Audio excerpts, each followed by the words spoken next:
Well, let's get started. Welcome, everybody. Thank you for joining our fifth Women of Analytics series. We're excited to keep this going. There's so many women out there that we should be highlighting and, hearing their experiences, their background, giving you all an opportunity to ask questions, whether you're watching now or later. Typically, the folks share their contact information. So we want to not only create a network, but really highlight all the amazing women in our space that are doing amazing work. My name is Brad Prenger. I lead our partnerships team. I'm not a woman, but I am involved with this because I have two lovely daughters that I want to be inspired and have forums like this to give them the confidence, give them, the ability to say, I can do whatever I want, as they should have that stance. So I'm just going to quickly introduce our amazing folks that we have today, and then I will go off camera. Please make this engaging, ask questions, but you're in for a treat. So let me welcome Stacey Shiring, who's our VP of Client Success, and Sharon Flynn, who is going to be really our spotlight today, who is our lead digital analytics consultant. She's also a board member of the Digital Analytics Association. So I'm extremely excited for today's discussion. Stacey, I'm going to kick it over to you, but I will highlight that this is actually our first InfoTrust woman spotlight. We always have an InfoTrust woman kind of running the Q&A. In the past, we've done just clients or our partners, but this Sharon, welcome as our first InfoTrust highlight for this session. So Stacey, I'll let you take it away. Thank you, everybody, for joining. Thank you for supporting this. Look forward to many more in the future. And if you know a woman in analytics that is doing amazing things, please reach out to us via our site, me directly, and we'll get you on the list. Stacey, take it away. Thanks, Brad. And yes, we're very excited to get to talk to Sharon today. I have to say I'm very happy to get to chat with you a bit because I get to see day to day the raving fans that you create here at InfoTrust with our clients. Also, the work that you've done with the Digital Analytics Association and being able to help them move forward and work with not just women and being able to sponsor bringing more diversity and inclusion to workplaces, but also helping with like the wage analysis and other work that you've done there. So first of all, thank you very, very much for that. And I know one of the big questions that I hear a lot from people is really just how do you get started into a career like this? I know in the past, some of the ladies have mentioned like, they have a fear of numbers or, that they don't, maybe they don't understand the first, steps to get into a career like this. So I think it'd be great to just hear what your career path was like, being able to get into digital analytics. Well, I had a very weird career path into digital analytics that I enjoyed every moment of. First, to address your question of math fear, to do analytics, and with whether it's digital analytics or really any kind of mathematical analytics, you simply need curiosity and tenacity and the ability to ask questions. So please put a pin in math fear straight away. I did my undergrad in economics and I went straight out of college into what we now call media intelligence, which is very fancy. But really what I did is I listened to the radio and watched television for a living. It was awesome. And what we had to do was take all this content, and this is pre-internet, we barely had email, I was a child prodigy. And what we were looking to do was help brands and political parties understand how they were being portrayed and in the media, in the radio and television, outside of newspaper clippings, that kind of traditional media. So I started productizing that and creating a bunch of new KPIs. So for example, the difference between being live to camera where you have control versus a pre-recorded clip. And from there, I went into counting pedestrians. So I would coordinate 250 people across Ireland, thank God for cell phones.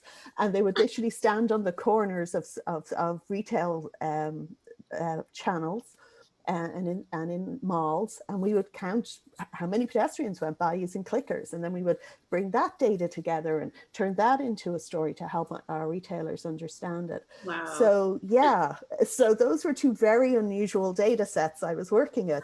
So I then did a master's in media studies and came to Canada and started working more in the media space. And I arrived at the Canadian Broadcasting Corporation. And I had a meeting that I will never forget with the then VP of digital, where he was mad at me because the digital data was terrible. And I was mad that the digital data was terrible. And after about 5 minutes, I went, we're fighting over the same thing. And that's when JavaScript was literally just coming in. We were backing away from server side. No one wanted to do this new media thing. And my personality is very much, all right, if no one knows how to do it, then let's figure out how to do it. So and then I just really, really fell in love with digital and watching it grow over the last 17 years and all the different tools that have come in to support the ecosystem, the just vast amount of information you can gain, all the different departments you can serve, from marketing through to UI, UX. It's just, it's never boring and you're always learning. So that no one knows how to do this 17 years ago never really goes away because the frontier is always moving. So that's kind of the cliff notes of how I ended up in digital analytics. And so you've touched on a couple of things there as far as like the skill set that, we broke the myth of numbers and needing to be this mathematical genius, so great that you were able to talk about that, because that's definitely one of the things that we hear, and thank you for sharing on that. And then you also mentioned like collaboration, creativity, having a thirst for knowledge, all being skill sets that helped you in your career. Are there other ones that you really feel like if you have these, 3 skill sets or whatnot, like this is really kind of the backbone of coming into like being in an analytics career? Well, I mean, there's a variety of different tracks in especially digital analytics, but analytics writ large with the rise of data science. We have, and digital coming together and sort of these families coming together of digital. That yes, there are technology and hardcore skills that you do need to have. I mean, if you're working in digital, a familiarity with JavaScript and understanding of SQL or SQL, depending on how you say it, what a CSS is, what HTML is, like those things are foundational, yes. But I also, one of the things that's my driving force, whether I'm on client side or on agency side, is I really believe that empathy is critically important to understanding how to socialize the data you are gathering to drive profitability and drive your business. And empathy really is where you approach a problem. I'm Irish, so I have a ton of sayings, and you assume competence. I assume that the reason this happened was there was a person behind you who believed that this was the right thing to do. And I think that that compassion and that empathy towards the problem allows you to better understand what has gone wrong, if anything, and then collaborate and build those networks of teams within your organization to fix it. So again, yes, there are hard skills. I don't want to pretend there isn't. And especially if you're going into personalization or A/B testing, yes, that's where you might want to get stronger in statistical analysis. And if that's not your bag, fine, but that would be obviously a prerequisite. But those hard skills are inert if you can't get the people you work with and the teams you work with to get either excited by, or at least have an understanding of why they're being asked to do something, why we're building this network of data, and ultimately how to get it into the hands of the right people at the right time and the right cadence in a way that they can understand it. I mean, all of us have received those, what I call periodic tables of data, those large PowerPoints or whatever. We need to get to the number that the person needs, and that requires empathy. And it also requires a degree of humility. I'm not going to show you my work, that 17 hours I did to pull that one number, because that's not your job to care about that. It's your job to get the number. So I do think some of those softer skills are useful at the early stage of your career. And then as you build on them, you start to become more strategic through that empathy. You start seeing the bigger picture through that sort of empathetic, constant curiosity and a degree of humility. I would say a great analyst is a combination of supreme confidence and total humility. It's a tough thing to pull off. And something that we can always continue with, not a skill that you can ever really be a master of. It's a continuous work in progress on that. Exactly. Very cool. And I know that, obviously starting in your analytics career, And you've been such a great mentor and help to so many to be able to advance their careers, and just the work that you've done with the Digital Analytics Association. When you suggest, if somebody comes to you and says, like, look, I'm interested in a career, what is the kind of advice that you give to them or suggestions you give to them on places to really start? Well, I think you have to, it's such, again, I know I keep repeating this, it's such a broad field now that on the positive side, you can pick whatever your passion is, whatever makes you enthusiastic. Or one thing I've said is whatever makes you furious. Like if there's something that drives me crazy that people don't do it the right way, why not? Then go invent the right way. But I do want to help people understand that your goals and your career development are your responsibility.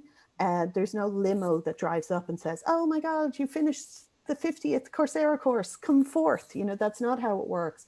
How it works is for you to go, what do I care about? What am I interested in? What am I drawn towards? What do I aspire to do in a year, in 2 years, in 2 weeks sometimes? Currently in COVID, set those goals 2 weeks to 1 month and be kind to yourself. And then align what that is up with your potential employers or partners, and see them as partners and work to have your goals and their goals align, so that you're getting that good feedback, rather than getting too caught up in this job title or this particular cookie cutter list of requirements. I will give a shout out to InfoTrust, are very good at this, but by and large, job descriptions that you see on LinkedIn for these kind of roles can seem like a shopping list. Women are notorious for not applying for jobs because there's one thing on that list they don't have. Please try to step back from that. Try to figure out broadly, use your empathy. What is it that these people are looking for? And then craft your pitch more to that, and don't say I can't apply for that because I don't have familiarity with Python. Familiarity with Python, if they really needed Python, they'd explain why. So put yourself out there and look for that feedback, and do your research, talk to other people in the company, other DAA events like this, and try to demystify what it is that you're looking to accomplish, and clarify what your understanding of those roles are versus the day-to-day lived reality, and make sure you're lining up so you're not like disappointed or feel that you've been misguided. I've had a few, not missteps, but jobs or roles within organizations I took thinking it's one thing and it was another, and they actually all turned out to be super learning experiences and really terrific. So there's no bad choice. Don't get too caught up in, oh, if I make this choice and it's the wrong one, what will happen? It's fine. Learn, grow from that. And women I think, can be particularly, and men too, but I think women, especially younger women, can be very hard on themselves as I've made the wrong choice, or there's an opportunity cost here I'm not understanding. Yeah, I'm glad you mentioned the job descriptions. I remember Lisa Wilms, who is our head of recruiting, she had mentioned in a statistic that a woman will apply for a job that she's 80% or over qualified for, and that men will usually apply 50% and over. Mm-hmm. So when you're looking at a job description, being able to say, you know, if you're thinking like I'm 80% of the way here, like you really should be looking, 50%. You can learn on the job. You can also be taking additional trainings, and just being upfront with, the person who is hiring of where your skill set is and where you want to be. Paulina, who's our head of people, she does a great session here at InfoTrust called the CEO of Your Career. Yes. And it's a great one because she's like, you shouldn't be asking your manager, your people leader about your growth path. You should be the one deciding and defining your growth path. And, hopefully the company you're with and you align. Mm-hmm. But if you don't, that's fine. You're going to learn and work together for a certain amount of time, and then you're going to find a place that does help you go there. So those were two things that you mentioned. And I think it's very important for, women and men to know that those are key areas of being your own CEO. Nobody else is going to, like you said, drive up the, what would you say? The limo drives up and says, your dream job. Where have you been? Where's my limo? I've been looking for I got my limo. but it took a lot of hard work. It didn't just show up at my front door. So, and I know you're the same way. And I know both of us are in the same boat as far as like how we feel about mentors and just finding people that are at those other levels that you want to achieve so that way you can learn, if you want to go and make all the successes and failures on your own, and it's a hard road to take, but it's much better to find mentors that have been there, done that, learn from their successes and failures so that you can, multiply what you're able to do in a much more serene way. Like I always loved that I had two older sisters. I said, thank you very much. I repeated all your successes and didn't do any of your failures. So the same way, how do you look at finding those mentors and the people that, are going to be able to help coach you and take you to the next level so that other people on this call can know how they should be seeking out those mentors? Well, actually, I'm really glad you asked, because that's quite an unusual question for me when I arrived in North America. So I'm originally Irish and I moved to Canada. In Ireland, we simply don't have the concept of mentors. It just doesn't exist. You would have colleagues that you work with, your boss, that kind of thing. So it was something of a shock when I arrived here and folk were like, so who's your mentor? And like, I'm supposed to have him. To me, my first reaction was it's something I was supposed to have, like I was somehow failing. And then I realized, oh no, mentor you can have, and I do really think there's value in that one-to-one, or if you have a peer group of mentors, someone you're checking in with and keeping accountable with. The DAA for me was a great resource for that, especially when I established the Digital Analytics Association chapter here in Toronto. It was an opportunity for Canadian digital analysts to come together. Our budgets are tiny in Canada compared to the States. So often you're the only digital analyst in your organization. And that I was able to meet my fellow chapter leaders, realize widen my understanding of the discipline, not to denigrate my skills or feel bad I didn't know something, but more to go, oh, I didn't realize that was part of what this space is, or that's an area I can pursue, or finding out about something as simple as Measure Slack took me a long time because I didn't have anyone in my space. So what you're looking for is someone who is going to hold you accountable. You do all the work. I think mentees, I've mentored some people, and the ones that really where the relationship is mutually most beneficial is where they're kind of doing the work of what it is they want to accomplish and kind of checking in with me as to, hey, do you have a shortcut for this? Is this on the right track? And then I'd be able to say, well, you had this goal X and this seems to be taking you away from that. That's fine, but is that a conscious choice? So that sort of conversation, like through the DAA, through LinkedIn, conferences are terrific of ways of finding people you connect with. They don't have to be lifelong. They can be related to a project, or they can be over the course of a period of time. And it's really step up to someone that you are in admiration of, craft a good introduction and be clear about what you're asking of your mentor. And some people are going to go, I don't have time, or this is not the right time for us, or they'll put you to somebody else. But ask. I think one of the things that is where, again, women can be not as strong in is just going, hey, I'm asking the question, and if I get rejected, that's okay. I'm not getting rejected. The person is just not available at that time. So looking in spaces where you already are, be it your workplace, a community group, even LinkedIn, and reaching out in that community, maybe you're lucky the first time, or perhaps it might take 4 or 5 times. Failing a more senior one, I do like peer groups where maybe 2, 3, 4 of you get together on a regular cadence and check in with each other on what your goals are, what you're achieving, and have that kind of shared view. It can be done over Zoom or that kind of thing. So it doesn't necessarily have to be someone more senior.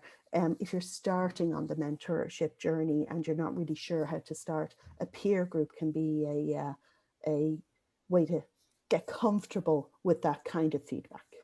That's perfect. Yeah, and I think one of the things, as you talked about, like mentors, and a lot of companies will have like tuition reimbursement programs, that sort of thing. So also a good idea is to take a look at like what is your reimbursement policy, because I know like at InfoTrust we have tuition reimbursement, and if you wanted to sit there and say like, look, like I'm not going to go to school for this, but there's a mentor that I want to learn from, or there's a conference that I want to attend. Yes. Those are great ways to meet mentors, because that way you can sit there and find maybe, experience them through a conference and then see if it might be a good fit before you invest a lot of time or money into that. That's fantastic. And I know that we've talked about like mentors and the successes and failures that we have within, and what the lessons are that we learn from those. So as you look at your career, what are some of the things that you've learned from, maybe like a highlight and a low light, because we learn so much from both, that you can kind of share in your experience as we wrap up here?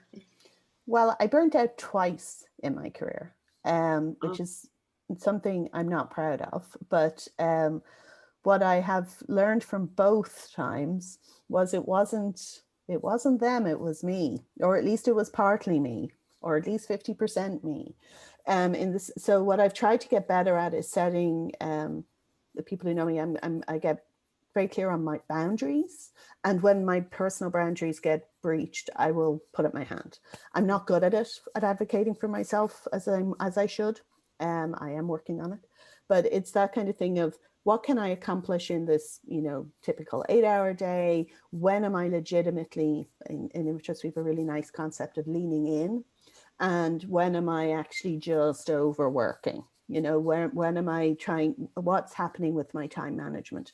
Because I think with a family and with COVID, our boundaries are a bit blurry, because everyone in my house is at home right now. My apartment is 2 offices and a school. So those sort of natural breaks in your day. When I didn't have my son, I was able to stay in the office till 9 o'clock at night, and there was no one really pushing back. So getting really good at understanding that, what that boundary is with yourself, and calling myself on when I'm kind of overworking in this, as opposed to working smart and not hard. And why am I doing that? And who's really asking me to do that? And is anyone even asking me to do that? And learning that actually I was doing myself and my company a disservice. So as I moved into my most recent role when I was at BMO, I was very adamant that that none of my guys were going to do overtime, and I put in the infrastructure in place with Jira and all those sort of time management tools we have now to articulate to my stakeholders, hey, we've got 1,700 hours here and you're kind of asking me to do 3,000, help me prioritize. I got way better at that, from realizing that if you don't manage your time, you're actually doing your team, your work, your stakeholder, your company a disservice. It took me too long to learn that. So if somebody on this call is struggling with that as well, I'd say it's your job to manage yourself. It's not your job to manage, and don't be a martyr. I may be Irish, and I have that kind of whole Irish Catholic guilt thing going on. Don't do that. Don't do that. Advocate. Well, and I think that it goes back to, a task will take as long as the time. Exactly. And that's the worry. A day, or you give it an hour, guess what? You're still going to get to the end of the task. It's just maybe the output is not as thorough, but you got to the end of the task. So that's a really good reminder for everyone. I think it's, especially as you said, the lines are blurred now. There's not the drive to the office, the drive to pick up the kids, so that the lines are blurred. So that mental switch isn't as cute as it would have been in other times. Exactly. And I know you have so many successes. That's one of my favorite things about you, is that you will share both success and failure. But please share with us one of your favorite successes, because I know you've got plenty of them. Well, one of my favorite sort of work stories was when I was working for Disney Canada, and we had these big conferences every year. They came up to Canada, we went down to LA.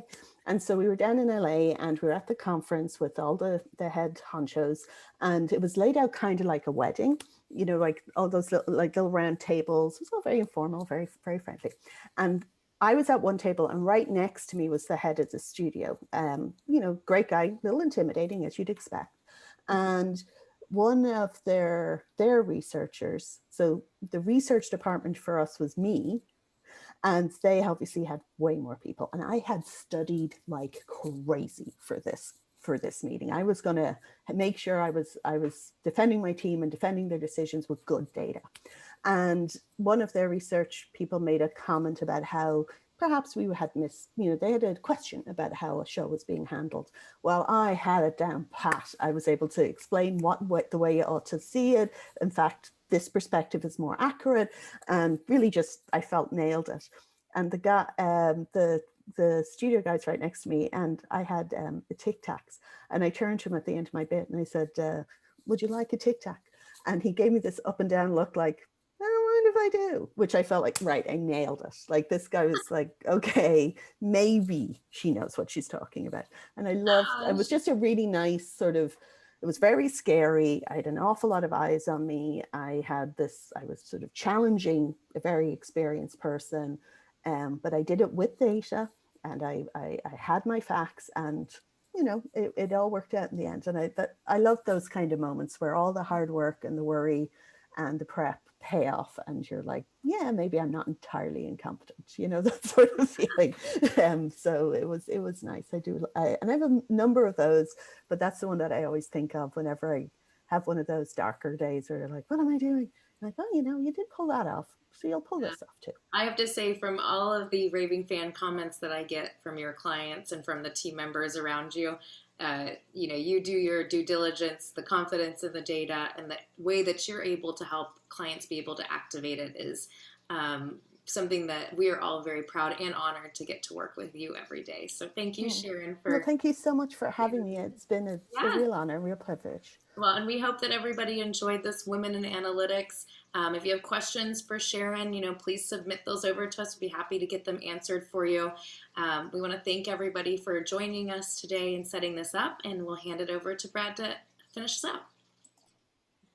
No, thank you. And hats off to both you, Stacey, and you, Sharon. Thank you for your time today. I got some texts from some former Women in Analytics Spotlight attendees that were texting saying they joined. So the network is growing and building, which is awesome. I think that's the whole purpose, is to create a forum for people to share, ask questions. Is it okay if people reach out to you via LinkedIn? Oh, I'd love that. Please do. Please. Awesome. So Stacey, Shiring, Sharon Flynn, LinkedIn, please ask questions. But I'm going to leave this. I wrote down a bunch of notes, but my favorite thing that you mentioned, Sharon, was the limo.